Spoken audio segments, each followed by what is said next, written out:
As he entered the living room, the millionaire froze when he saw his daughter's photo in the cleaning lady's locket. What he asked left her speechless. The morning sun cast long shadows across the marble floors of the Coleman estate. As Grace Whitaker stepped through the service entrance for the first time, her worn sneakers squeaked softly against the pristine surface, and she couldn't help but feel like an intruder in this palace of wealth and privilege. "You must be Grace," said Mrs. Henderson, the head housekeeper, her voice crisp but not unkind. "Welcome to the Coleman residence. I trust the agency briefed you on our expectations." "Yes, ma'am," Grace replied, adjusting the strap of her cleaning supplies bag. The weight of it reminded her why she was here. Bills didn't pay themselves, and her 8-year-old son Danny needed new school clothes. "I understand Mr. Coleman values discretion and thoroughness." Mrs. Henderson nodded approvingly. "Indeed, Mr. Coleman is a very private man, 20 years in this business, and I've learned that the best help is the kind that goes unnoticed." She paused, studying Grace's face with the practiced eye of someone who'd hired countless domestic workers. "You seem reliable." "That's good. We've had trouble with consistency lately." As they walked through the grand foyer, Grace's breath caught in her throat. Crystal chandeliers hung like frozen fireworks from the vaulted ceiling, and oil paintings of stern-faced ancestors gazed down from gilded frames. Everything screamed old money, the kind that built empires and crushed dreams with equal ease. "The master of the house is Richard Coleman," Mrs. Henderson continued, her voice dropping to a more confidential tone. He's been through a lot. Lost his daughter many years ago. Tragic business. The Mrs. Catherine. She's not been the same since. Takes her medication. Keeps to herself mostly." Grace felt a pang of sympathy. She knew what loss felt like. Losing her husband in that car accident 2 years ago had nearly destroyed her. "I'm sorry to hear that. It's not your concern, dear, but understanding the household helps you do your job better." Mrs. Henderson stopped before a set of double doors. "This is Mr. Coleman's study. He's particular about this room. Dust every surface. But don't move anything, not even a paperclip." The study was a sanctuary of dark wood and leather, filled with the scent of expensive cigars and old books. Grace noticed a single photograph on the massive oak desk. A man with kind eyes holding a little girl with pigtails. The child was laughing, her arms wrapped around her father's neck in pure joy. "Beautiful family," Grace murmured, then immediately regretted speaking. Mrs. Henderson had emphasized discretion. Mrs. Henderson said quietly. "The little one died in a fire when she was 8. Nearly 20 years ago now. Mr. Coleman hasn't been the same since." Grace's hand instinctively went to her throat, where a thin gold chain held her most precious possession, a locket with a faded photograph inside. It was the only link to her childhood, the only thing her adoptive mother Margaret had allowed her to keep from her mysterious past. "I'll be careful with everything," Grace promised, meaning it more than Mrs. Henderson could know. The next few hours passed in a blur of polishing, dusting, and vacuuming. Grace lost herself in the rhythm of work, finding the same peace in cleaning that others might find in meditation. It was honest work, and there was dignity in making something beautiful shine even brighter. She was polishing the banister of the grand staircase when she heard footsteps. Heavy, deliberate, the kind that belonged to someone accustomed to command. Grace looked up to see a tall man in an expensive suit descending the stairs, his dark hair streaked with silver, his face bearing the weathered lines of someone who'd seen too much of life's harsh realities. Richard Coleman, even without an introduction. She knew immediately who he was. There was something about his presence that filled the space around him, authority mixed with a deep, abiding sadness that seemed to cling to him like cologne. "You must be the new housekeeper," he said, his voice deep and measured. There was a slight rasp to it, as if he'd spent too many nights drowning his sorrows in whiskey and regret. "Yes, sir, Grace Whitaker." She stepped aside respectfully, allowing him to pass. But he didn't pass. Instead, he stopped, and Grace felt his eyes studying her with an intensity that made her uncomfortable. It wasn't inappropriate, nothing like that, but it was searching, as if he was trying to place her in some forgotten memory. "Have we met before?" Richard asked, his brow furrowing slightly. "No, sir. I'm sure I'd remember." Grace tucked a strand of auburn hair behind her ear, a nervous habit she'd had since childhood. The gesture seemed to startle him, though she couldn't imagine why.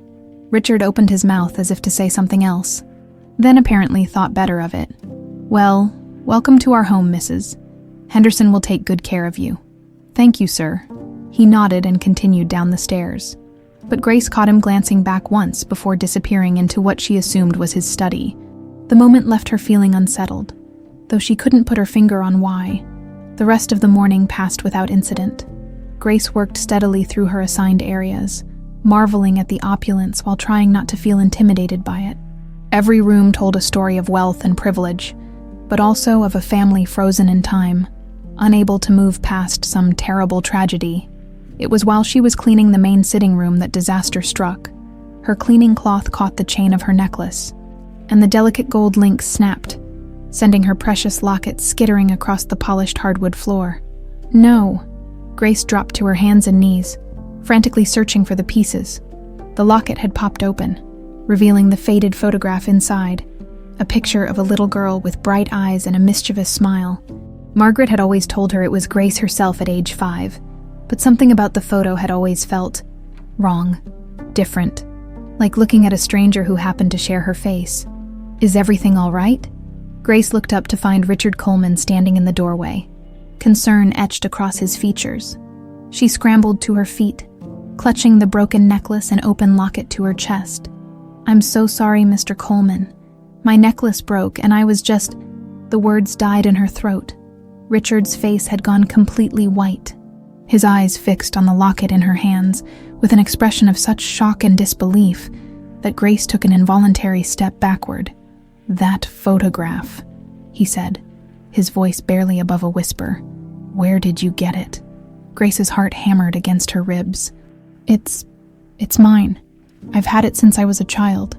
Richard moved closer, and Grace could see his hands trembling slightly. "May I?" he asked, extending his hand toward the locket. Reluctantly, Grace placed it in his palm. She watched as he stared at the photograph, his breathing becoming shallow and rapid. Then, with shaking fingers, he reached into his jacket pocket and pulled out his wallet. From it, he extracted a small photograph, one that looked identical to the image in her locket.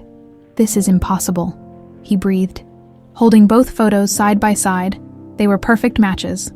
The same little girl, the same bright smile, even the same small chip in her front tooth. Grace felt the world tilt around her. "I don't understand." Richard's eyes met hers, and in them she saw a desperate hope warring with 20 years of grief. "That little girl," he said, his voice cracking with emotion. "Who is she to you?" The question hung in the air between them like a loaded gun, and Grace realized that her answer would change everything. 20 years earlier, the acrid smell of smoke filled 8-year-old Emily Coleman's lungs as she jolted awake in her canopy bed. Orange light danced across her bedroom walls, and somewhere in the distance, she could hear the terrifying crackle of flames consuming everything in their path. "Hannah!" she cried out for her nanny, the woman who had been more of a mother to her than anyone else in her short life. "Hannah, where are you?" The door to her room burst open, and Hannah rushed in, her usually pristine uniform torn and stained with soot. At 25, she was young enough to be Emily's older sister, but her eyes held the fierce protectiveness of someone who would die before letting harm come to her charge. "Emily, sweetheart, we have to go, right now." Hannah scooped the little girl into her arms, wrapping her in the thick comforter from her bed. "Don't look back, baby.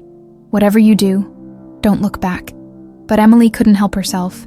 As Hannah carried her through the hallway, she glimpsed the inferno that had once been her father's study. Flames licked hungrily at family portraits, turning memories into ash. The heat was so intense it felt like standing too close to the sun. "Daddy!" Emily screamed, struggling in Hannah's arms. "Where's Daddy? He's not here tonight. Remember? He's in Chicago for business." Hannah's voice was steady, but Emily could feel her trembling. "We're going to meet him there, okay? Everything's going to be fine." They made it as far as the grand staircase before a burning beam crashed down. Blocking their path to the front door, Hannah stumbled, nearly dropping Emily, and the little girl could see blood seeping through her nanny's sleeve. "The servants' stairs," Hannah muttered, changing direction. "We'll go out through the kitchen." But the kitchen was already a wall of flames. Smoke poured through every doorway, making it impossible to see more than a few feet ahead. Emily's chest burned with each breath, and she could feel herself getting dizzy. "Hannah, I'm scared," she whispered. "I know, baby. I know." Hannah pressed her lips to Emily's forehead. "But you're the bravest little girl I know. Remember the story I always tell you, about the princess who could survive anything because she had love in her heart." Emily nodded weakly, clinging to the familiar tale. "That's you, sweetheart. No matter what happens, you remember that you are loved. Your daddy loves you more than all the stars in the sky." Hannah found a window in the back of the house, a small one that opened onto the garden. She wrapped Emily more tightly in the comforter and squeezed them both through the narrow opening just as the ceiling above them began to collapse. They rolled onto the grass, gasping for air, but their relief was short-lived. Emily could see headlights approaching, not the fire department, but black sedans that moved with predatory purpose. "No," Hannah breathed, struggling to her feet. "They're not supposed to be here yet." "Who, Hannah? Who's not supposed to be here?" But Hannah was already moving, carrying Emily toward the woods that bordered the estate. Behind them, Emily could hear car doors slamming and men's voices calling out instructions. There was something wrong about those voices. They sounded pleased, almost satisfied, as if the fire was exactly what they'd been expecting. Hannah made it perhaps 50 yards into the trees before she collapsed. Emily tumbled from her arms, landing hard on the forest floor. In the distance, she could hear the men getting closer, their flashlights cutting through the darkness like hunting beams. "Hannah."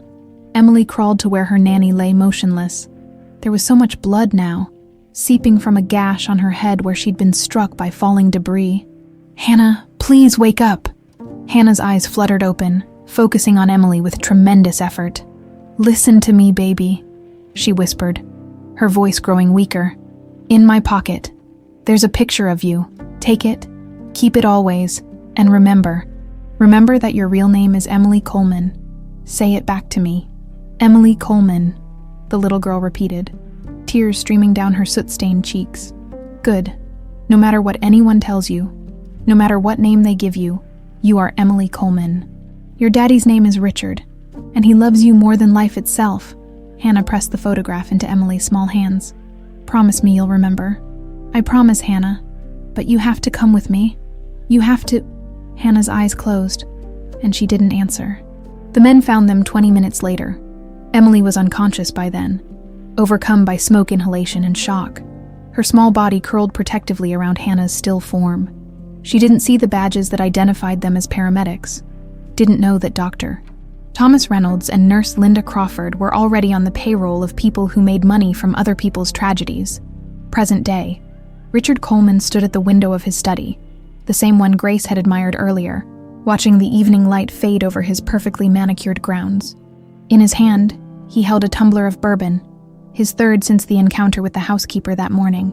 The photograph from her locket sat on his desk beside its twin, the one he'd carried in his wallet every day for 20 years.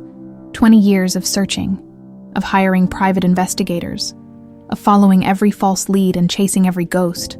20 years of Catherine retreating further into herself, medicating away the pain until she was barely a shadow of the vibrant woman he'd married. "Richard." Catherine's voice drifted from the doorway. Soft and uncertain as it always was these days, she stood there in her silk robe, her once golden hair now silver and brittle, her blue eyes clouded by the fog of prescription tranquilizers. "Come in, Cat," he said without turning around. She moved like a ghost across the room, her bare feet silent on the Persian rug. Mrs. Henderson said there was some excitement today, something about the new housekeeper. Richard finally turned to face his wife, seeing the hopeful light in her eyes that appeared whenever anyone mentioned their daughter. It was the only time Catherine truly came alive anymore, when she thought there might be news about Emily. "It's probably nothing," he said carefully. He'd learned not to give Catherine false hope. The disappointments had nearly destroyed her completely. But Catherine settled into the leather chair across from his desk, her hands folded in her lap like a schoolgirl waiting for instructions. Richard picked up the photographs, holding them where she could see. "The new housekeeper has a locket. Inside is a photograph of a little girl." Catherine's breath caught. "Show me." He handed her both pictures, watching as her face went through the same transformation he'd experienced that morning. Disbelief, hope, desperate longing. "Richard," she whispered. "This is Emily. This is our Emily. The woman says she's had the locket since childhood. Says the photograph is of her when she was 5. But that's impossible. This is Emily at 8. It was taken just a month before." Catherine's voice trailed off. She still couldn't say the words after all these years. "I know." Richard moved to sit on the arm of her chair, something he hadn't done in years. "Kat, what if she's alive? What if our daughter is alive?" Catherine looked up at him with an expression he hadn't seen since before the fire. Pure, uncomplicated hope. "What are we going to do?" "I don't know yet, but I'm going to find out the truth. I owe Emily that much." He paused, thinking of the young woman who cleaned his house, who tucked her hair behind her ear in that familiar gesture, who moved through his home like she belonged there. I owe us all that much. 3 miles away, Grace Whitaker sat at her small kitchen table, staring at her broken necklace. Danny was asleep in the next room, his homework scattered across his bed, his breathing deep and peaceful in the way only children could manage. She'd taken the locket to a jeweler on her way home, hoping to get it repaired, but the old man had looked at it strangely. "This is unusual work," he'd said, adjusting his magnifying glass. "The craftsmanship is exquisite, probably worth more than you realize. But the interesting thing is this inscription on the back. It's been buffed out, like someone tried to erase it. Can you tell what it said? With the right equipment, maybe? But it would take time and money you probably don't have." Grace had thanked him and left, but his words echoed in her mind. Someone had tried to erase something from her locket, the only connection she had to her past. Why would anyone do that? She thought about Margaret, the woman who'd raised her with such love and devotion. In all their years together, Margaret had never spoken about Grace's origins, except to say she'd been adopted as a very young child. There were no records, no paperwork, nothing to suggest where Grace had come from or who she'd been before. And now there was Richard Coleman, staring at her photograph like he'd seen a ghost. Grace picked up the locket, studying the faded image of the little girl inside. For the first time in her life, she allowed herself to wonder, what if Margaret had lied?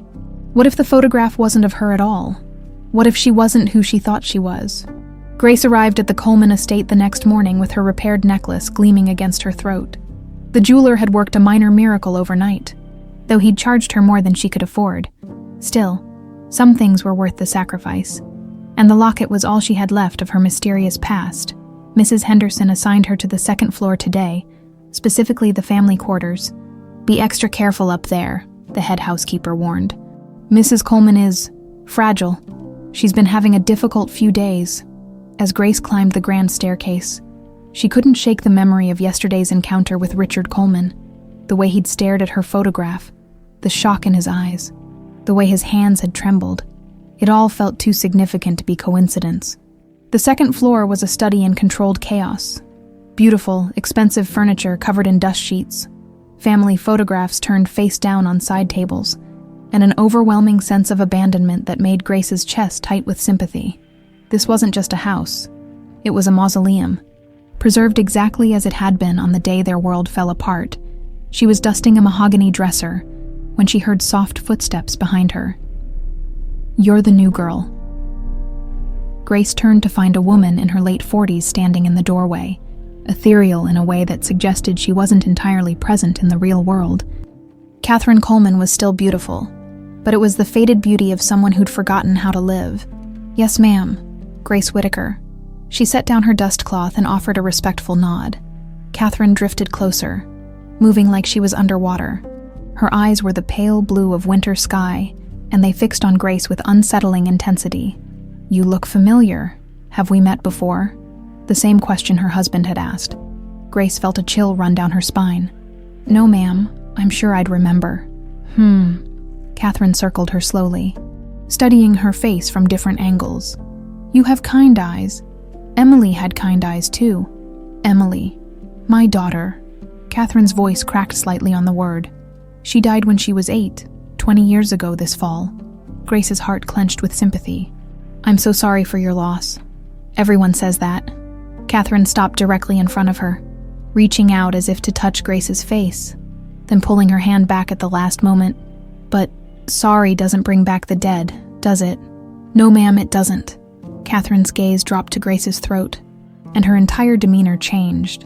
The dreamy, medicated fog lifted from her eyes, replaced by sharp, almost predatory focus. "That necklace, may I see it?" Grace's hand instinctively went to the locket. "It's just an old family piece, nothing special. Please." Catherine's voice carried the authority of someone accustomed to being obeyed.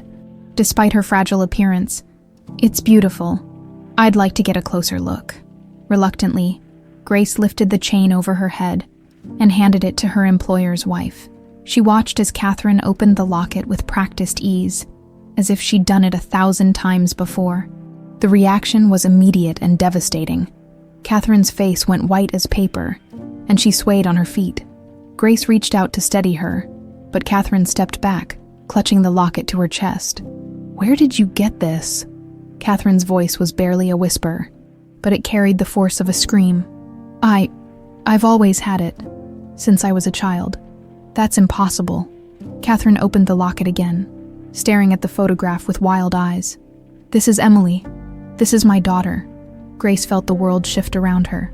"Mrs. Coleman, I think there's been some mistake." "Richard!" Catherine's scream echoed through the house, raw and desperate. "Richard, come here right now!" Heavy footsteps pounded up the stairs, and Richard Coleman appeared in the doorway, his face flushed from running. "Cat, what's wrong? What happened?" Catherine thrust the locket at him with shaking hands. "Look at it, Richard. Look at the photograph and tell me that's not our Emily." Richard took the locket, and Grace watched his face go through the same transformation she'd witnessed the day before. The color drained from his cheeks, and his breathing became shallow and rapid. "Grace," he said slowly, never taking his eyes off the photograph, "I need you to tell me everything you know about this locket. Everything." Grace looked between husband and wife, both staring at her with an intensity that made her want to run, but there was nowhere to go, and suddenly she needed answers as desperately as they seemed to. "I don't know much," she admitted. "My adoptive mother, Margaret, gave it to me when I was very young. She said the photograph was of me at age 5, but, Richard prompted. "I never believed her. Something about it always felt wrong, like looking at a stranger who happened to share my face." Grace wrapped her arms around herself, suddenly cold. "Margaret died 2 years ago, cancer, before she passed. She left me a letter confessing that I was adopted, but she didn't say where I came from or who my birth parents were." Catherine made a sound somewhere between a sob and a laugh. "Richard, look at her. Really look at her." Richard studied Grace's face with the same clinical intensity his wife had shown. "The eyes," he murmured, "and the way she tilts her head when she's thinking. Emily used to do that. And when she's nervous, she tucks her hair behind her ear," Catherine added. "Just like Emily did." Grace backed away from both of them, overwhelmed by the implications of what they were suggesting. "You think I'm your daughter? That's impossible. I'm 28 years old. Your daughter would be the same age. But she died in a fire." "What if she didn't?" Richard interrupted. "What if someone wanted us to think she died?" The question hung in the air like a loaded gun. Grace felt her knees go weak, and she had to grab the dresser for support. "That's crazy. You're talking about kidnapping. About faking a child's death. Who would do something like that?" "Someone with everything to gain and nothing to lose," Richard said grimly. "Grace, I need to ask you some questions, and I need you to answer them honestly." She nodded, not trusting her voice. "Do you have any memories from before you were 5 years old?" Grace shook her head. "Margaret always said I had trauma-induced amnesia from whatever happened to my birth parents. She said it was better that way, that some memories were too painful to keep. Do you have any scars? Any marks that might have come from injuries?" Grace hesitated, then slowly rolled up her left sleeve, revealing a network of faded scars along her forearm. "Margaret said I was in an accident, a house fire. That's how my birth parents died, and how I ended up needing adoption." Catherine gasped, covering her mouth with both hands. Richard moved closer, gently taking Grace's arm to examine the scars. "Emily was burned trying to escape the fire," he said quietly. "The pattern matches what the doctors described." Grace pulled her arm back, her heart hammering against her ribs. "This is insane. You're suggesting that I'm your dead daughter, that someone faked her death and gave her to another family. Why would anyone do that? Money, Richard said simply. Or revenge. I've made enemies over the years, Grace. People who would do anything to hurt me, including taking away the thing I loved most in the world. But even if that were true, how could you prove it? Richard and Catherine exchanged a look that spoke of 20 years of shared grief and desperate hope. There's a way, Richard said finally. DNA testing. It would give us definitive answers. Grace stared at them both. These strangers who claimed she might be their long-lost daughter. Part of her wanted to run, to pretend this conversation had never happened, to go back to her simple life of cleaning houses and raising her son. But a larger part of her, the part that had always felt incomplete, that had always sensed something missing from her life, whispered that maybe, just maybe, she was finally going to learn the truth about who she really was. Okay, she said quietly. Let's find out. Richard spent the rest of that day watching Grace work, though he tried to be subtle about it. Every gesture, every unconscious movement, every fleeting expression sent shockwaves through his carefully constructed emotional walls.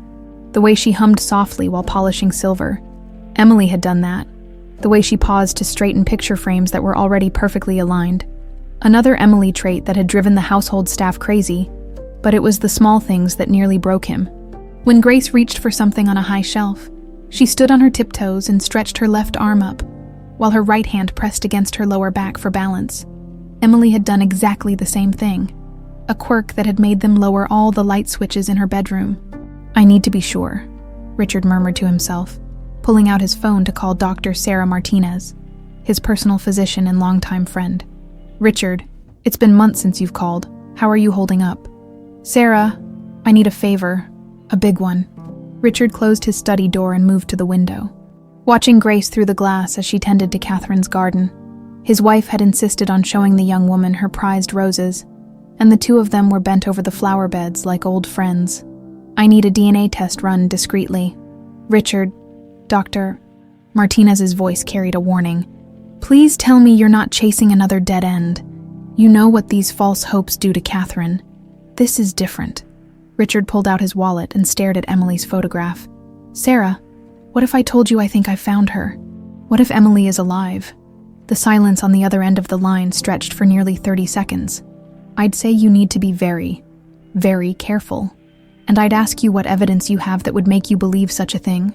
Richard told her about the locket, about the identical photographs, about the scars and the mannerisms, and the way Grace's laugh made his chest tight with memories. When he finished, Dr. Martinez was quiet again. Get me samples, she said finally. Hair would be best. Several strands with the root attached. I can have results in 48 hours. Thank you, Sarah. Richard, don't tell Catherine until we know for certain. Promise me. I promise. But Catherine was already beyond promises and caution. Richard found her in the kitchen an hour later, sitting across from Grace at the breakfast bar, both women nursing cups of tea like old friends. She takes her tea the same way Emily did, Catherine said without preamble when Richard entered. 2 sugars, no cream, and she lets it steep for exactly 3 minutes. Grace looked embarrassed by the attention. Mrs. Coleman, lots of people drink tea that way. Call me Catherine, dear. And no, they don't. Emily was very particular about her tea. She said anything less than 3 minutes was sad water, and anything more was bitter poison.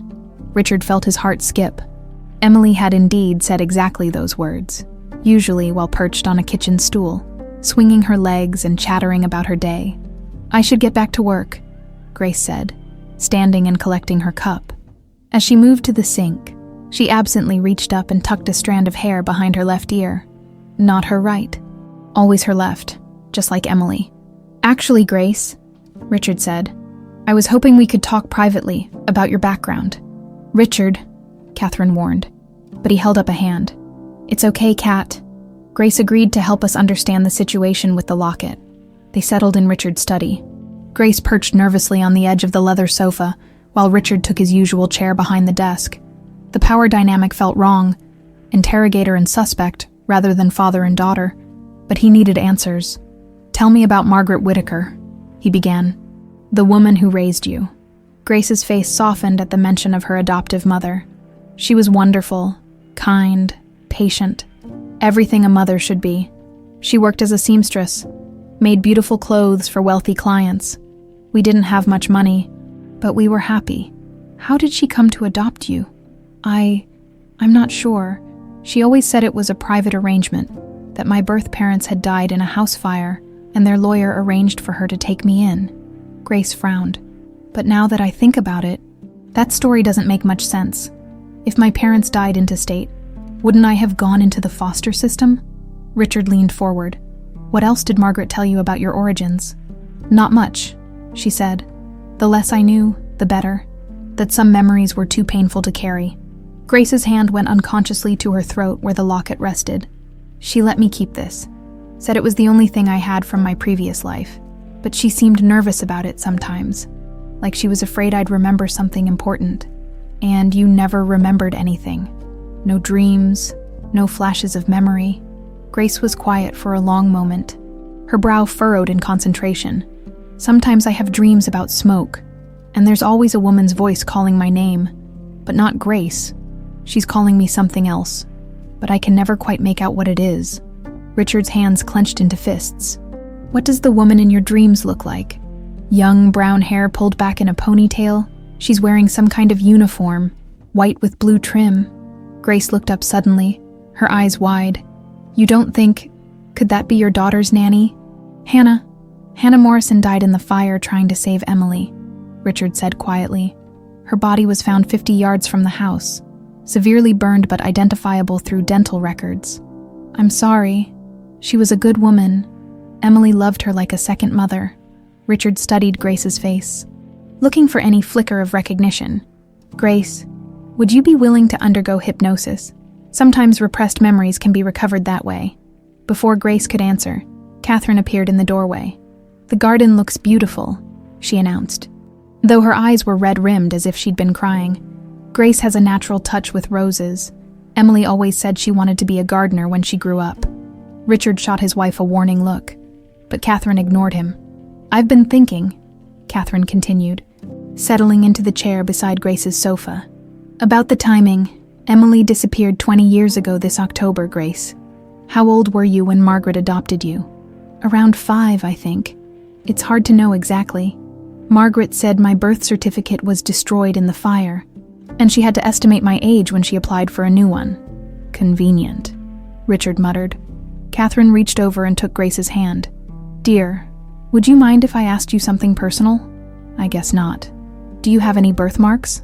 Emily had a small crescent-shaped mark on her left shoulder blade. Grace hesitated, then slowly turned around and lifted her shirt slightly, revealing the pale crescent mark Catherine had described. The room fell silent except for the ticking of Richard's antique clock. Catherine made a sound like a wounded animal, and Richard felt the world tilt on its axis. It's probably a coincidence, Grace said quickly, pulling her shirt back down. Lots of people have birthmarks. In the exact same location. Richard's voice was hoarse, with the exact same shape. Meanwhile, across town, Dr. Thomas Reynolds straightened his tie and checked his reflection in the hospital bathroom mirror. 20 years as chief of staff had given him everything he'd ever wanted: respect, wealth, and the power to control life and death. What it hadn't given him was peace of mind. His phone buzzed with a text from Linda Crawford, now head of pediatric nursing. Emergency. Need to meet. The girl from the Coleman fire. She's alive. Thomas deleted the message immediately, his hands shaking slightly. They'd been so careful, so thorough. The death certificate, the cremation records, the payoffs to keep everyone quiet. It should have been impossible for anyone to trace the truth, but Linda wouldn't have contacted him unless she was certain, which meant their carefully constructed house of cards was about to come tumbling down. Thomas pulled out his phone and scrolled through his contacts until he found the number he'd hoped never to use again. It rang twice before a gravelly voice answered. Vincent here. It's Reynolds, we have a problem. What kind of problem? The kind that requires your special services. There's a woman who needs to disappear permanently. How permanent? As permanent as it gets. Thomas ended the call and stared at his reflection again. He'd worked too hard to build his empire to let one girl destroy it all, even if that girl was supposed to have died 20 years ago. Back at the Coleman estate, Grace was gathering her cleaning supplies when she noticed the black sedan parked across the street. It had been there for over an hour. its tinted windows making it impossible to see who was inside. Something about the car made her uneasy, though she couldn't say why. As she loaded her supplies into her old Honda, she caught a glimpse of movement behind the sedan's windshield. Someone was watching the house. Someone was watching her. Dr. Sarah Martinez stared at the DNA analysis results for the third time, her coffee growing cold as the implications sank in. In 30 years of medicine, she'd delivered devastating news to countless families. But this was different. This wasn't about loss. This was about the impossible becoming reality. Her phone rang, startling her from her thoughts. "Sarah." Richard's voice was tight with barely controlled tension. "Do you have the results?" "Richard, you need to sit down. Just tell me, is she my daughter?" Dr. Martinez took a deep breath. "The DNA is a perfect match, Richard. Grace Whitaker is Emily Coleman. Your daughter is alive." The silence on the other end stretched so long that Sarah wondered if the call had dropped. Finally, she heard Richard's shaky exhale. "Are you absolutely certain?" 100%. The genetic markers are identical. There's no doubt whatsoever." Sarah paused, choosing her words carefully. "Richard, this raises some very serious questions. If Emily survived the fire, someone went to extraordinary lengths to make you believe she was dead. This wasn't random. It was orchestrated." "I know." Richard's voice was hollow. "Sarah, what do I do? How do I tell Catherine? How do I tell Emily?" "Very carefully. And Richard, you need to consider that whoever did this might not want the truth to come out. Emily could be in danger." After ending the call, Richard sat in his study for nearly an hour, staring at the DNA report Sarah had emailed him. 20 years of grief. 20 years of Catherine's slow descent into medicated numbness. 20 years of searching for answers that had been working in his house for 3 days. His daughter was alive. His Emily was alive. The weight of that truth was almost unbearable. Grace was vacuuming the living room when Richard found her the next morning. She looked up with a smile that made his chest tight. It was Emily's smile, the one that had lit up his world for 8 precious years. "Good morning, Mr. Coleman. I hope you don't mind. But Mrs. Coleman asked me to rearrange the flowers in the front hall. She said they needed a woman's touch." "Grace," Richard said, his voice rougher than he intended, "we need to talk." Something in his tone made her turn off the vacuum. "Is everything all right? Did I do something wrong?" "No, God, no." Richard moved closer, wanting desperately to embrace her but not knowing how. "Grace, I got the DNA results back." Her face went pale. "And you're Emily Coleman. You're my daughter." Grace gripped the vacuum handle so tightly her knuckles went white. That's impossible. The test doesn't lie. You are my child, Emily. You're the little girl I've been searching for every day for 20 years. But I don't remember you," Grace whispered, tears starting to fall. "I don't remember anything about being Emily Coleman. I don't remember you or Catherine or this house or—" "It's okay," Richard said, finally closing the distance between them. "It's okay, sweetheart. You were traumatized, hurt badly. It makes sense that your mind would protect you by blocking out the memories." Grace let him embrace her, but she stood rigid in his arms, overwhelmed by the magnitude of what he was telling her. "What happened to me? How did I end up with Margaret?" Richard pulled back, his hands on her shoulders. "That's what we need to figure out. Someone wanted us to believe you were dead. Emily, someone orchestrated your disappearance and gave you to Margaret to raise. But why would anyone do that?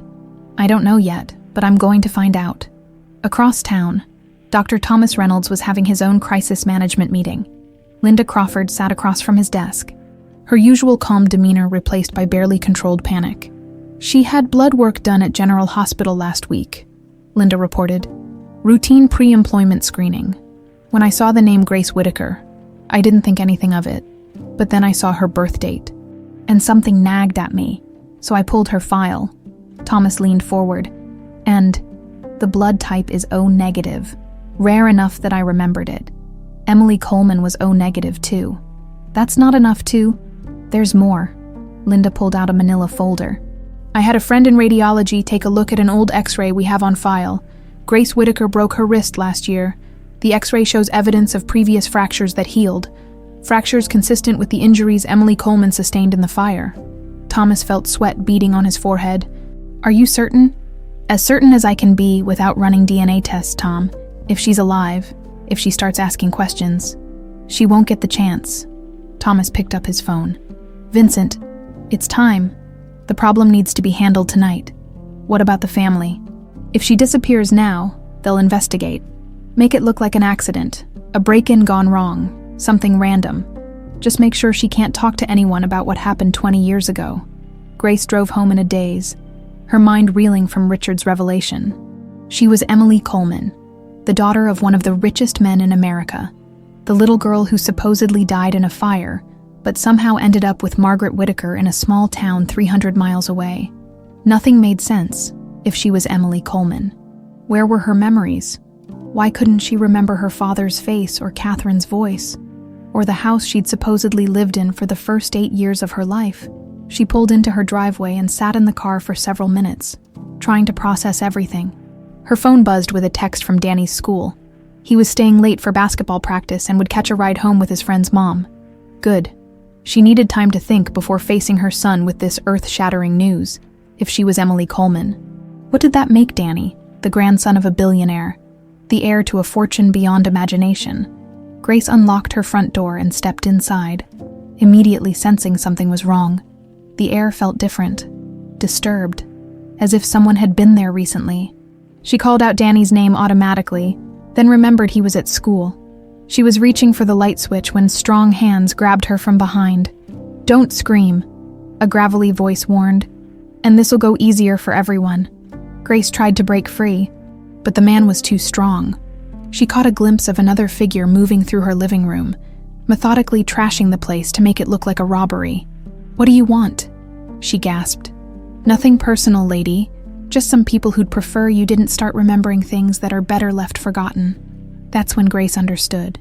Someone knew she was Emily Coleman. Someone who had orchestrated her disappearance 20 years ago, and who couldn't afford to let her live now that the truth was coming out. "You're making a mistake," she said, surprised by how steady her voice sounded. "People know where I am. They'll come looking for me." "No, they won't, see? You're gonna have a tragic accident. Break-in gone wrong. Happens all the time in neighborhoods like this." The man holding her began dragging her toward the back of the house, away from the windows and any potential witnesses. Grace's mind raced, looking for any advantage, any way to escape. That's when she heard car doors slamming outside. "Vincent!" the other man hissed. "We got company!"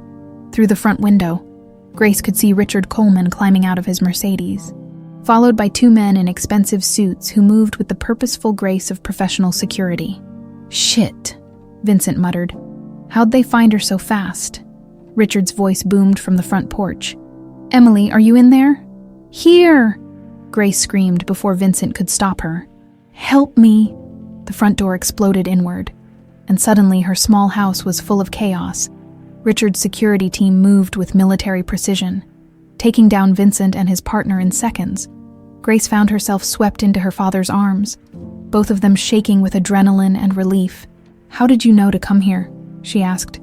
"I've been having you watched since yesterday," Richard admitted. "After seeing that car parked outside the house, I hired protection. Thank God I did," as the police arrived and the would-be killers were led away in handcuffs. Grace finally began to understand the magnitude of what had happened to her. Someone had tried to kill her to keep her quiet. Someone who had secrets worth murdering for. "Richard," she said quietly, "I think it's time I learned the whole truth about what happened to Emily Coleman." "Yes," he agreed, pulling her closer. "I think it is." Grace sat in Richard's study, wrapped in a blanket and nursing a cup of tea that Catherine had pressed into her hands. The police had finished their initial questioning, and the 2 hired killers were on their way to county lockup. But the questions they'd raised hung in the air like smoke.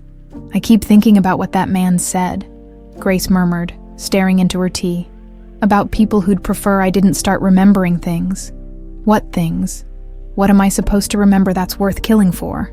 Richard exchanged a troubled look with Catherine, who had insisted on hearing everything despite his protests about her fragile condition.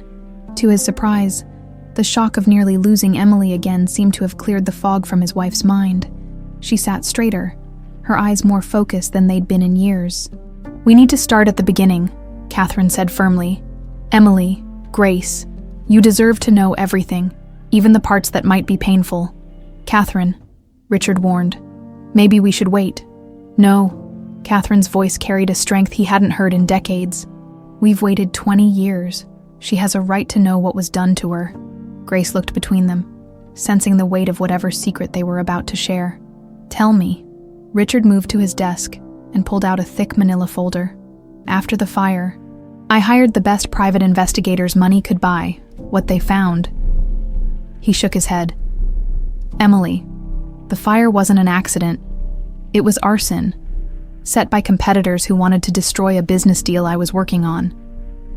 They burned down our house over a business deal. Not just any deal. I was about to expose a network of corrupt officials who were selling city contracts to the highest bidder. The fire was meant to destroy the evidence I'd gathered and send me a message. Richard's voice grew hard. What they didn't count on was you being in the house. You were supposed to be at a sleepover that night. Grace frowned. But I wasn't at the sleepover. You came down with a fever that afternoon. Hannah called the other parents and brought you home instead. Catherine's eyes filled with tears. If you'd gone to that sleepover, none of this would have happened. So the people who set the fire, Grace began, panicked when they realized they'd killed a child. Richard finished. Or so I thought. What I didn't know then was that some of them had connections to a much darker operation. Grace felt a chill that had nothing to do with the temperature. What kind of operation? Catherine reached into her purse and pulled out a letter, yellowed with age. This came 3 days after the funeral. No return address, no signature, just this. Grace took the letter and read aloud. Your daughter didn't have to die. Sometimes the dead can be reborn if the price is right. Stop digging, or lose everything else you hold dear. The words made Grace's blood run cold. Someone was telling you I might be alive. We thought it was a cruel prank, Richard said. Grief does terrible things to people's minds. And Catherine she wasn't well. I didn't want to give either of us false hope. But you kept investigating anyway. Of course. But every lead went nowhere. Every witness disappeared or changed their story. It was like someone was always one step ahead of us. Cleaning up loose ends. Grace set down the letter with shaking hands. And now you think that someone was selling children, that I was sold. Catherine moved to sit beside her on the sofa. We think someone in the medical system falsified your death certificate and arranged for your adoption. But why they chose Margaret Whitaker, or how much she knew about your true identity, she didn't know. Grace's voice was certain. Margaret loved me, but she wasn't the kind of person who could live with that big a lie. She would have told me eventually, unless she was told something that made her believe keeping the secret was protecting you, Richard suggested. Grace thought about this, remembering Margaret's sometimes nervous behavior around questions about the past. She used to get this look in her eyes when I asked about my birth parents. Not just sad, scared, like she was afraid of something. What else do you remember about those early years with Margaret? Catherine asked gently. We moved a lot when I was little. Margaret said it was for work, but now, Grace frowned, concentrating. We never stayed anywhere longer than 2 years, and she always paid for everything in cash. No credit cards, no bank loans. Where would a seamstress get that kind of money? Richard and Catherine exchanged another look. Someone was funding your new life, Richard said. Someone with deep pockets and a vested interest in keeping you hidden. Grace stood up abruptly and began pacing. This is insane. You're talking about a conspiracy that involved doctors, adoption agencies, probably lawyers and judges. That kind of operation doesn't just disappear. No, Richard agreed. It doesn't, which means it's probably still operating. The implications of that statement settled over the room like a heavy blanket. If the network that had stolen Grace's identity was still active, they weren't just dealing with the past, they were dealing with ongoing crimes. I need to see Margaret's letter again, Grace said suddenly. The one she left me when she died. I only read it once because it was too painful, but maybe there are clues I missed. They drove to Grace's house in a convoy. Richard's Mercedes flanked by 2 SUVs full of security personnel. The attack earlier had made it clear that whoever was behind Emily's disappearance wasn't going to give up easily. Danny was home by the time they arrived, his eyes wide as he took in the damaged front door and the small army of bodyguards now stationed around their modest house. Mom, he said uncertainly. What's going on? Grace knelt down to her son's eye level. At 8 years old, he was the same age Emily had been when she disappeared. The parallel wasn't lost on any of the adults present. "Danny, I need to tell you something important. It's going to sound pretty crazy, but I need you to listen carefully, okay?"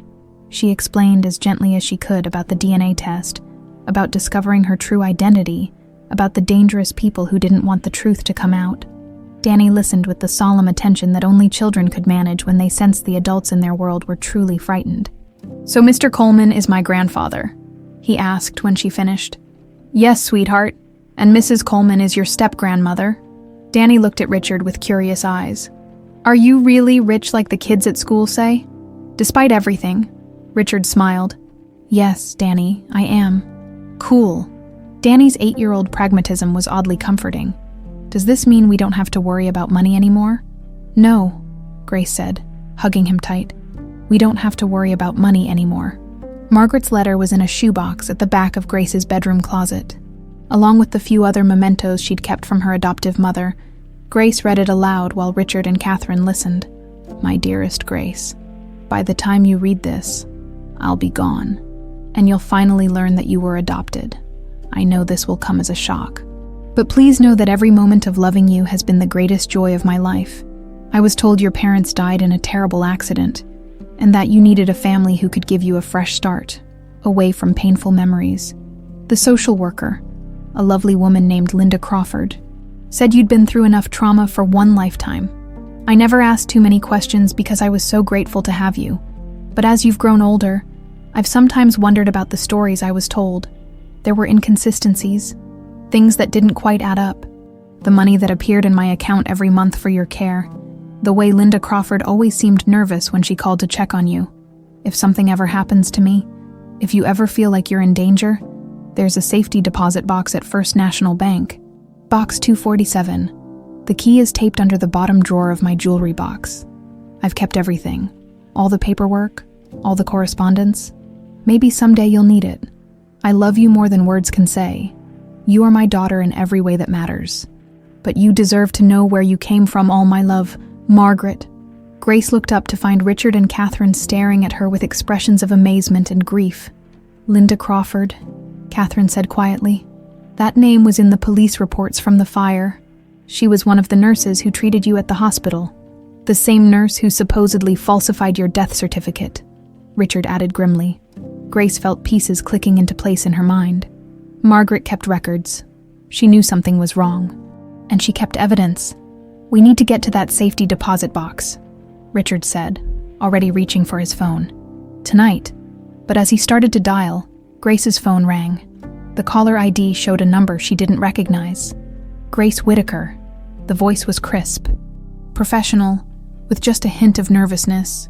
"Yes, this is Linda Crawford. I think it's time we talked." The call from Linda Crawford sent ice through Grace's veins, but Richard immediately took charge of the situation. Within minutes, he had the call traced, contacted his security team, and arranged for a controlled meeting at a neutral location, the downtown office of his attorney, Marcus Webb. "We do this my way," Richard insisted as they prepared to leave. "Full security detail, controlled environment, and you don't go anywhere without protection." Grace nodded, still shaken by the realization that the woman who had orchestrated her disappearance was reaching out after 20 years of silence. "What do you think she wants?" "To save her own skin," Catherine said grimly. She'd insisted on coming despite Richard's protests, and her presence had a steadying effect on Grace. "She knows we're getting close to the truth." The drive to Marcus Webb's office took them through the heart of downtown, past the gleaming towers that represented Richard's business empire. Grace stared out the window, still struggling to process that she was now part of this world of wealth and power. "There's something else you need to know," Richard said as they neared their destination. "After today's attack, I had my security team do some digging on Dr. Thomas Reynolds and Linda Crawford. What they found." He handed her a manila folder. "It's worse than we thought." Grace opened the folder and felt her stomach drop. Inside were photographs, documents, and a timeline that painted a horrifying picture. Dr. Reynolds and Linda Crawford hadn't just falsified one death certificate.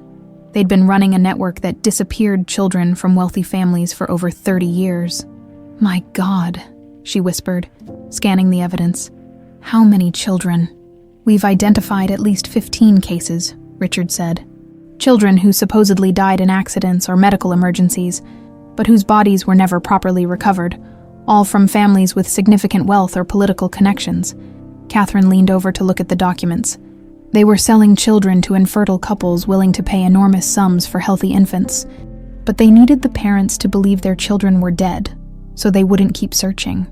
That's why they targeted families during traumatic events, Grace realized. House fires, car accidents, medical emergencies, times when parents would be too distraught to ask too many questions. The Mercedes pulled into the underground parking garage of the law office building. Flanked by the security vehicles, Richard's team moved with military precision, escorting them to a freight elevator that took them directly to the 42nd floor. Marcus Webb was waiting in his conference room, a distinguished man in his 60s with the bearing of someone accustomed to handling high-stakes negotiations. Beside him sat a woman, Grace recognized from old news photos.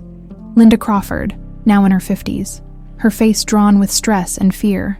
"Mrs. Crawford," Richard said, his voice cold as winter. "I assume you have something important to tell us." Linda's hands shook as she reached for a glass of water. "Mr. Coleman, I want you to know that I never intended for any of this to happen. When Tom Reynolds first approached me about the arrangement, he said we were helping children who had no other options." "What arrangement?" Grace demanded, leaning forward across the conference table. "The network." Tom had connections with adoption agencies, lawyers, judges, people who could make paperwork disappear and create new identities. At first, it really was legitimate. We were finding homes for children who'd been orphaned in tragic circumstances. But it evolved into something else, Richard said. Linda nodded miserably. Tom got greedy. He realized that wealthy, desperate couples would pay astronomical sums for healthy children with no questions asked, and certain families— she looked directly at Grace— certain families had children who could disappear during convenient tragedies. Grace felt sick. "You're saying my kidnapping was planned? The fire was meant to kill me?" "No," Linda said quickly. "The fire was real, set by Tom's associates to destroy evidence about the city contract scandal. But when you survived, severely injured and unconscious, Tom saw an opportunity. He falsified your death certificate and arranged for your adoption while you were still recovering from your burns and head trauma." Catherine's face was white with rage. "You let us bury an empty coffin. You let us grieve for 20 years, thinking our daughter was dead. I tried to back out after that," Linda insisted. "The guilt was eating me alive. But Tom said if I talked, he'd make sure I went down for all of it. He had documentation that made it look like I was the mastermind." Richard's security chief, a former FBI agent named David Morrison, spoke up from his position by the door. "Ms. Crawford, we have evidence that the network has been active as recently as last year. Children are still disappearing." Linda's composure cracked completely. "I haven't been involved in any active operations for over a decade. I swear to you, I've been trying to distance myself from Tom and his associates." "Then why call now?" Grace asked. "After 20 years of silence, why reach out today?" "Because Tom panicked when he learned you were alive. He's convinced you'll remember something that could expose the entire operation." Linda reached into her purse and pulled out a thick envelope. "These are copies of all the records I kept, names, dates, financial transactions, everything I could document about the network." Marcus Webb took the envelope and began examining its contents. "Ms. Crawford, are you prepared to testify against Dr. Reynolds and his associates?" "That's why I'm here, but you need to understand. Tom has resources, connections in law enforcement and government. The moment he realizes I've turned on him, my life won't be worth a damn." As if summoned by her words, David Morrison's radio crackled to life. "Sir, we have a problem. 3 vehicles just entered the parking garage. Occupants unknown but moving with tactical precision." Richard stood immediately. "How did they find us?" Linda's face went ashen. "Tom must have had me followed. I thought I was careful, but—" "David, what are our options?" Richard asked. "Building's compromised. We need to move now." Morrison was already coordinating with his team through his earpiece. "Emergency stairwell to the roof. Helicopter extraction in 10 minutes. But before they could move, the lights went out. Emergency lighting kicked in, bathing the conference room in an eerie red glow. Through the floor-to-ceiling windows, Grace could see the lights of the city stretching out below them, a reminder of how far they had to fall. "They've cut the power," Morrison reported. "Professional job, we're dealing with a military-grade operation." The sound of gunfire echoed from the floors below, sharp cracks that made everyone in the room flinch. Richard moved to Grace's side, his face grim with determination. "Emily, whatever happens, you stay close to me, do you understand?" She nodded, her mouth too dry to speak. Morrison's radio crackled again. "Sir, they've breached the 40th floor. We have maybe 3 minutes before they reach us."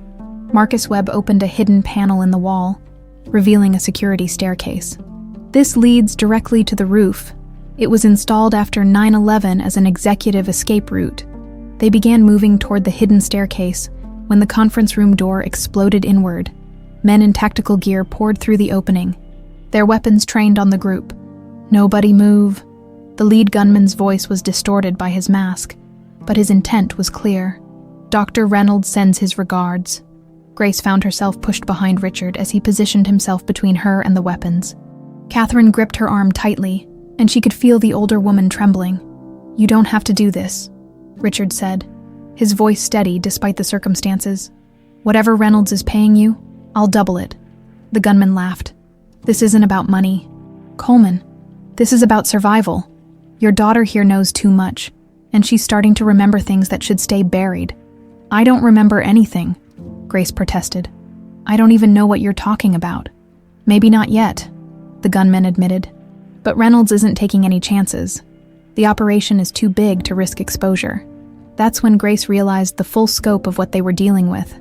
This wasn't just about her kidnapping 20 years ago. It was about an ongoing criminal enterprise that had ruined countless families and destroyed dozens of lives. Morrison caught Richard's eye and nodded almost imperceptibly. Richard understood immediately. "Emily," he said quietly, "when I say go, you run for that staircase and don't look back." "I'm not leaving you." "Go!" Richard shouted, and chaos erupted. Morrison and his team moved with lightning speed, their training taking over as they engaged the attackers. Richard grabbed Catherine and pushed both women toward the hidden staircase as gunfire filled the conference room. Grace ran, her heart pounding as she heard the battle raging behind her. At the staircase entrance, she turned back to see Richard fighting desperately to reach them. Catherine already disappearing up the stairs ahead of her. A gunshot echoed above the others, and Richard stumbled. "Dad!"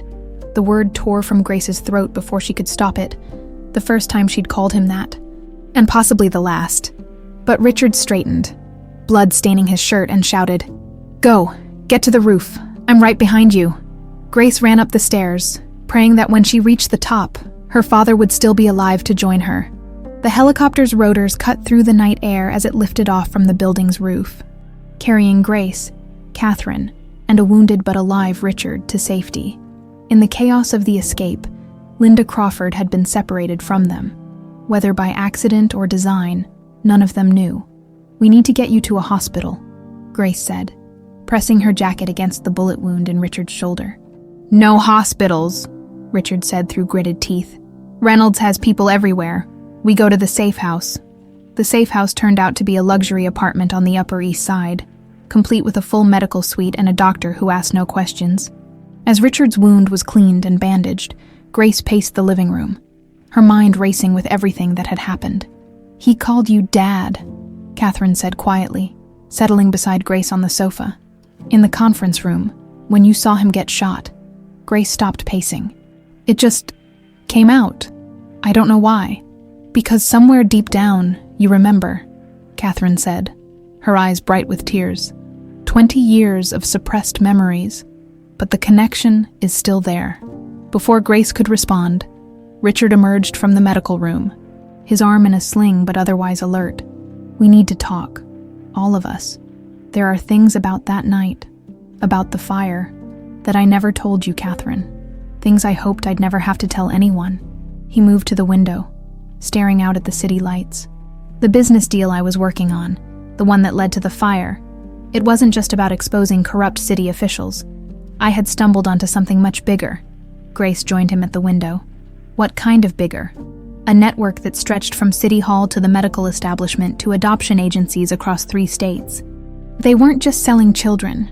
They were providing a service to wealthy families who wanted heirs but couldn't have biological children. Catherine frowned. You mean they were stealing children to order? In some cases, yes. But in others, Richard's voice grew heavy.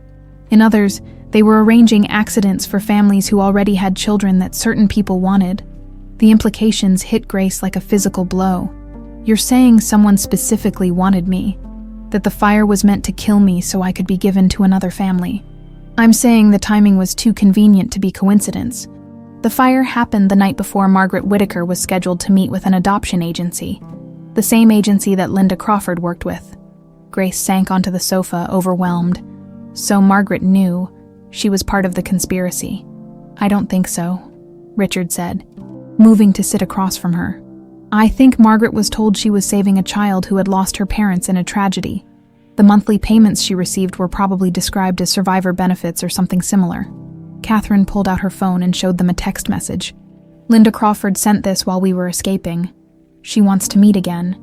Says she has something that will prove Reynolds killed at least 6 children who refused to cooperate with their new families. It's a trap, Richard said immediately. Maybe, Catherine agreed. But if she really has evidence that could shut down the network permanently, Grace looked between them, seeing the weight of 20 years of unanswered questions in their faces. Where does she want to meet? Catherine checked the message again. Riverside Cemetery. Emily's grave. Midnight. The symbolic weight of the location wasn't lost on any of them. Linda Crawford wanted to meet at the site of the lie that had defined all their lives for 2 decades. They arrived at the cemetery with a full security detail, the kind of overwhelming show of force that Richard's wealth could buy. But as they approached Emily's headstone, the empty grave that had held nothing but their grief, they found Linda Crawford alone, sitting on a marble bench with her head in her hands. Ms. Crawford, Richard called out as they approached. This is either very brave or very stupid. Linda looked up, and Grace was shocked by how much she'd aged in the few hours since their meeting. Her face was gaunt, her eyes red-rimmed with exhaustion and fear. They killed Marcus Webb, Linda said without preamble. Shot him in his office an hour after we escaped. Tom's cleaning house, eliminating anyone who might testify. Grace felt sick. The lawyer who had tried to help them was dead because of their investigation. Why should we trust you? Catherine demanded. For all we know, you're working with Reynolds right now. Linda reached into her jacket and pulled out a thick manila envelope. Because I'm done running. I'm done living with the guilt. And because I have something that will destroy Tom Reynolds and everyone he works with. She handed the envelope to Richard. Financial records going back 30 years, bank transfers, payment schedules, correspondence with adoptive families, and video evidence. Video evidence of what? Grace asked. Of Tom Reynolds murdering 3 children who tried to run away from their adoptive families and expose the network. Linda's voice was flat, emotionless. He kept the recordings as insurance against his partners. I stole copies before I left his employment. Richard opened the envelope, his face growing darker as he examined the contents. Jesus Christ, Linda. This is enough to bring down dozens of people.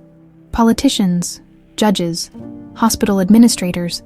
I know, and Tom knows I have it, which is why I'm already dead. Linda stood up from the bench, moving toward Emily's headstone. I wanted to apologize to her before it's too late. She knelt beside the grave marker, placing her hand on the cold marble. I'm sorry, Emily. I'm sorry we let them take you from your family. I'm sorry we made your parents believe you were dead. I'm sorry for all the years of pain we caused. Grace found herself kneeling beside Linda, overwhelmed by the surreal nature of the moment. I forgive you, she said quietly, but you need to help us stop this from happening to other children. Linda looked at her with desperate gratitude. There's one more thing.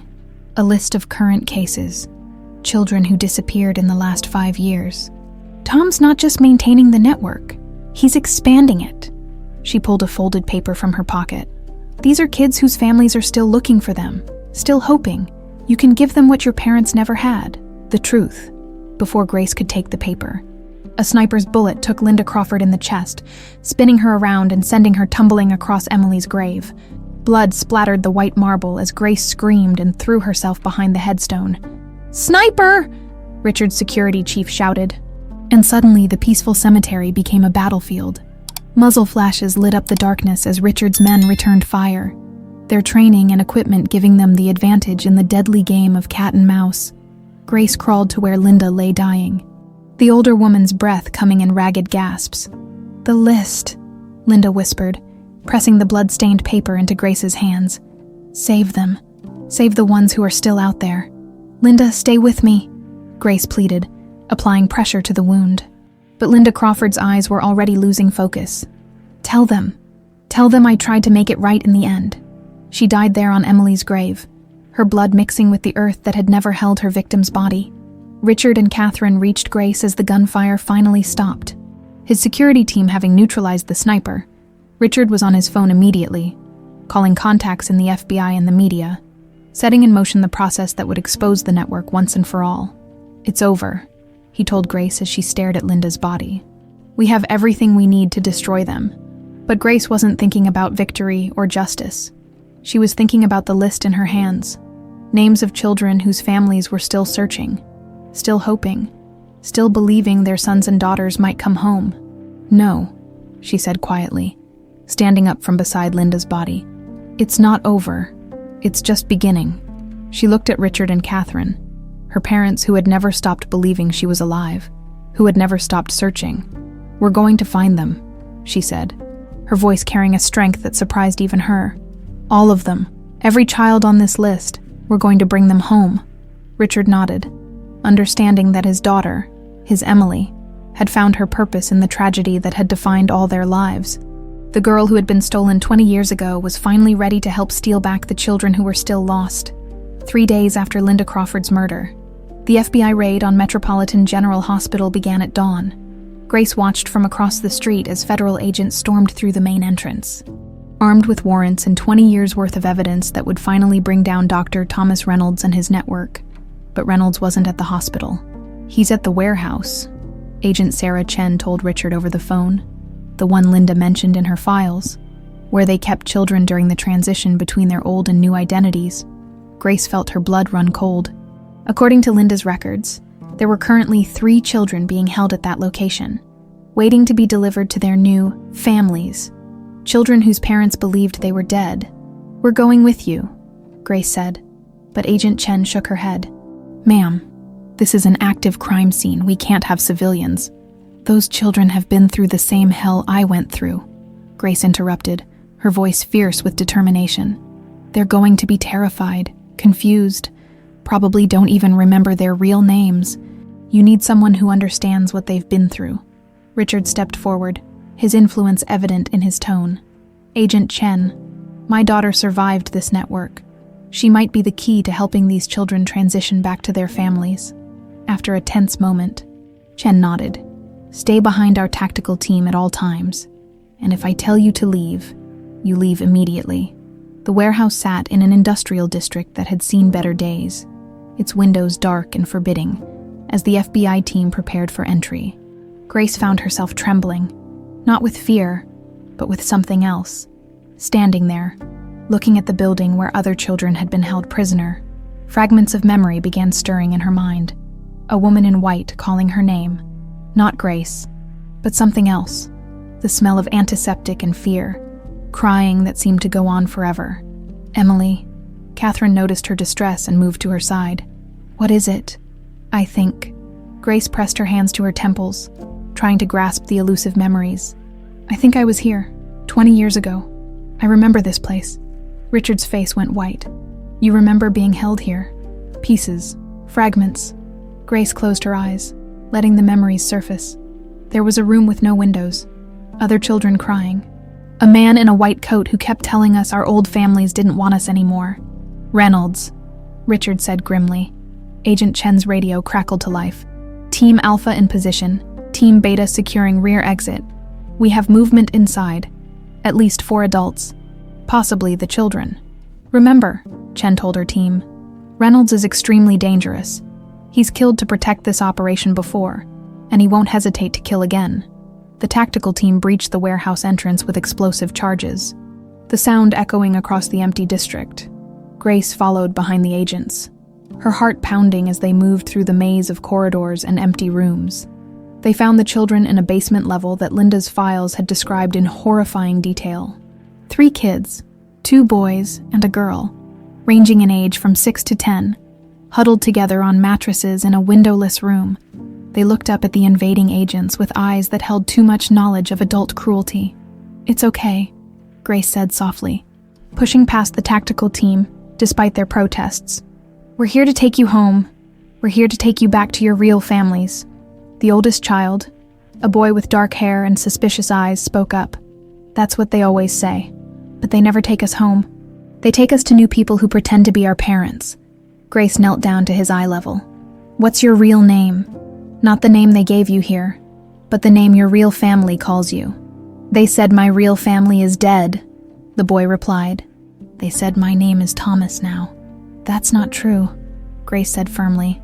"My real family thought I was dead for 20 years, but they never stopped looking for me. What name do you remember from before you came here?" The boy's facade cracked slightly. "Jacob," he whispered. "My name is Jacob Morrison." Grace felt tears spring to her eyes. Jacob Morrison had been on Linda's list, a 7-year-old boy who had disappeared during a family camping trip 6 months ago. His parents had been frantically searching for him ever since.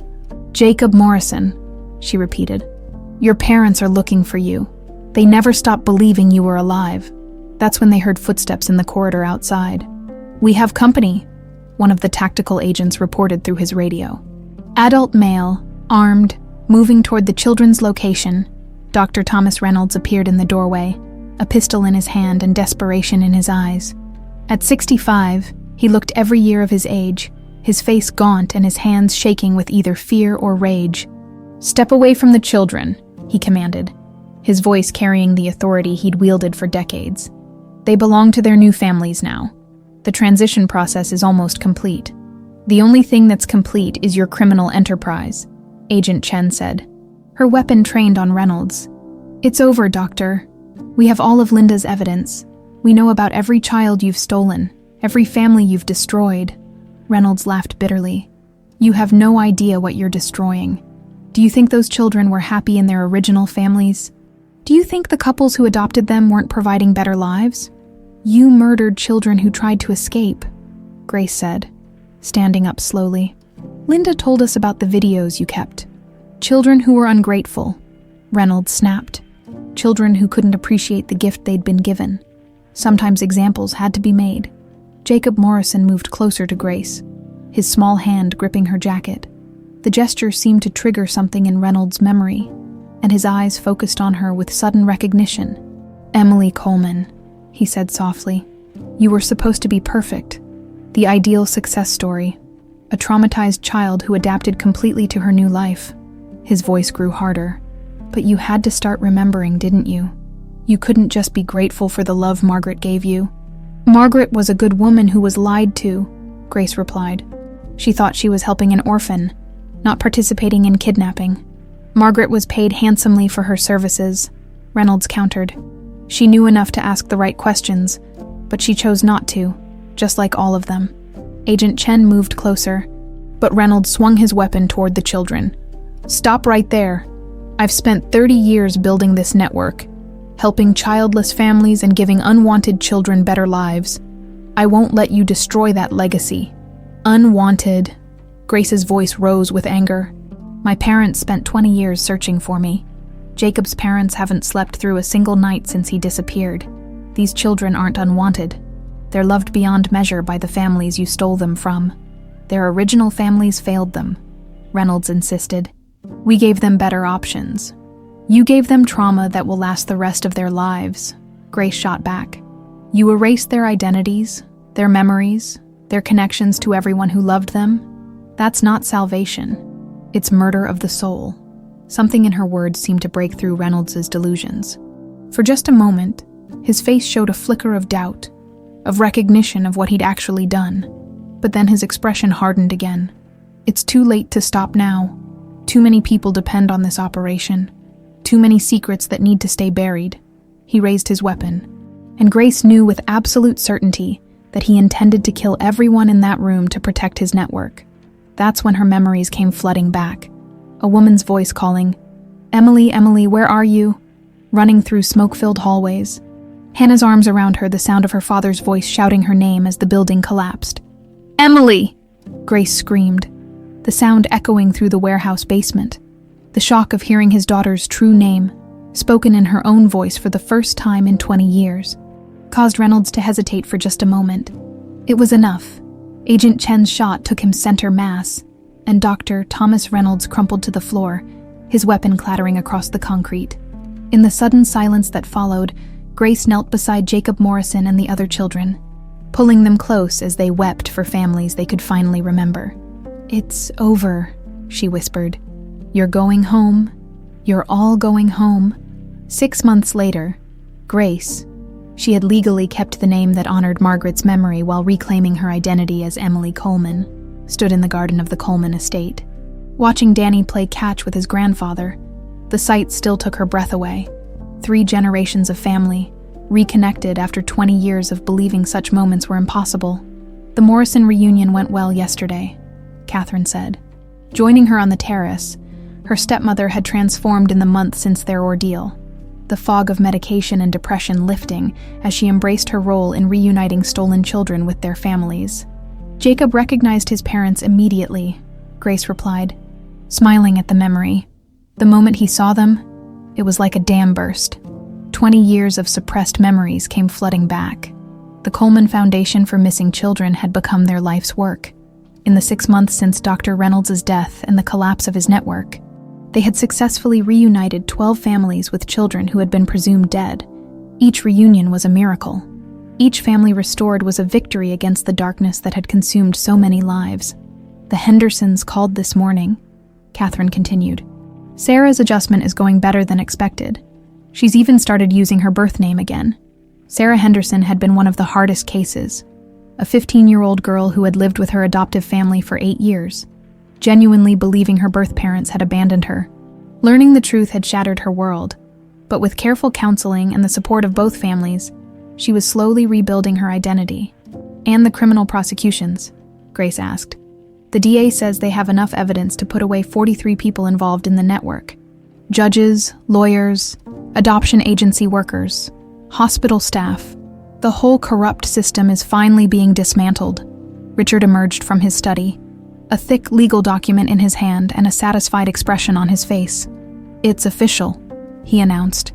"The last of the sealed adoption records has been opened. We now have the complete list of every child who went through Reynolds' network over 30 years. Grace felt a familiar mix of hope and heartbreak. Each name on that list represented a family destroyed, but also the possibility of reunion and healing. "How many?" she asked. 87 children total.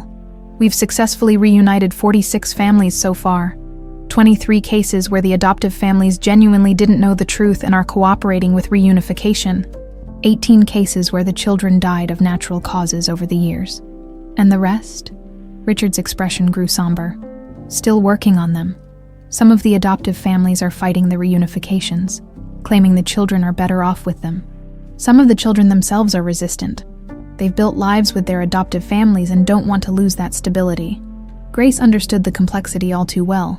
Not every case would have a happy ending like hers.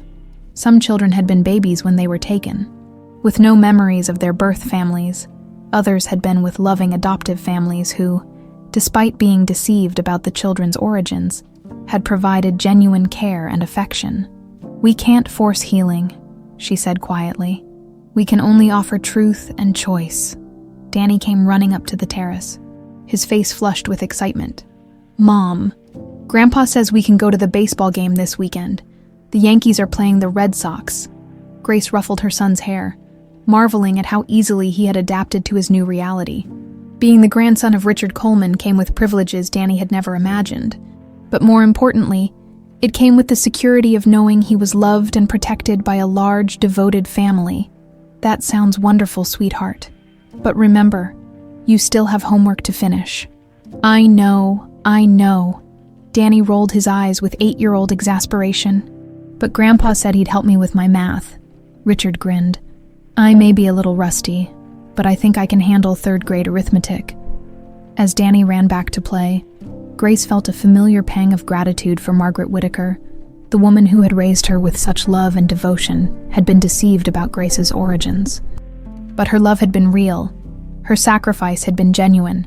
Her legacy lived on in the woman Grace had become. "I've been thinking about something," Grace said to Richard and Catherine. "I want to create a scholarship fund in Margaret's name, for children who've been through family trauma, kids who need support to rebuild their lives." Catherine's eyes filled with tears. "That's beautiful, dear. Margaret would be so proud of who you've become." "She gave me everything she had," Grace replied. "Love, stability, hope for the future. The fact that she was lied to about how I came to her doesn't diminish that gift." A car pulled into the circular driveway, and Grace recognized Agent Sarah Chen's government sedan. The FBI agent had become a close ally in their work, helping navigate the legal complexities of the reunification cases. "Mrs. Coleman," Agent Chen called out as she approached the terrace, "I have news about the Peterson case." The Peterson case was one of their most challenging. A 10-year-old boy named Michael, who had been taken during a house fire very similar to the one that had nearly killed Grace. His adoptive family had been told he was an orphan, but they had grown suspicious as he got older and started asking questions about his origins. "Please tell me it's good news," Grace said.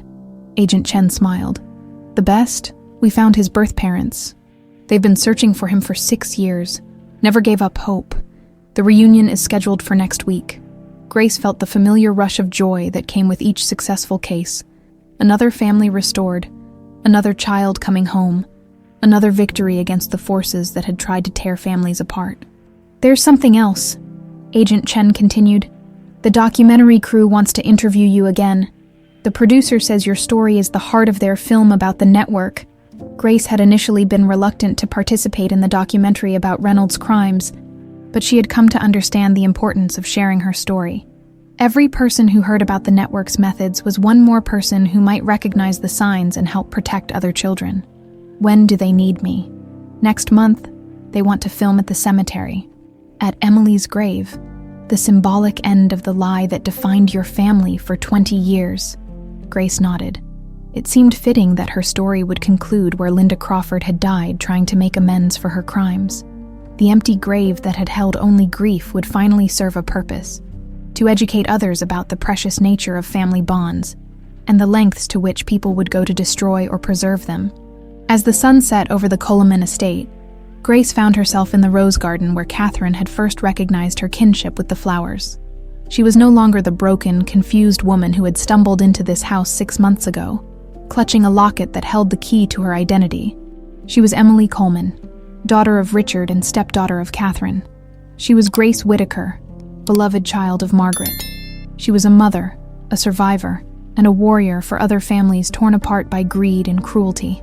But most importantly, she was whole. The little girl who had been stolen from this garden 20 years ago had finally come home, bringing with her the strength to help other lost children find their way back to where they belonged. In the distance, she could hear Danny's laughter mixing with Richard's deeper chuckles, and Catherine humming softly as she deadheaded the roses. The sounds of family, imperfect but resilient, scarred but healing. The sounds of home, as Grace touched the locket that still hung around her neck, now a symbol of survival rather than mystery. She whispered a promise to the children still searching for their way back to their families. "We'll find you, all of you, and we'll bring you home." The Coleman Foundation would continue its work, one family at a time, one reunion at a time, until every stolen child had the chance to discover who they really were and where they truly belonged. Some journeys end where they began. Grace's had taken 20 years and led through darkness, deception, and near death, but it had brought her back to the garden where a little girl named Emily had once played, and where a woman named Grace now tended roses that bloomed more beautifully for having survived the storm.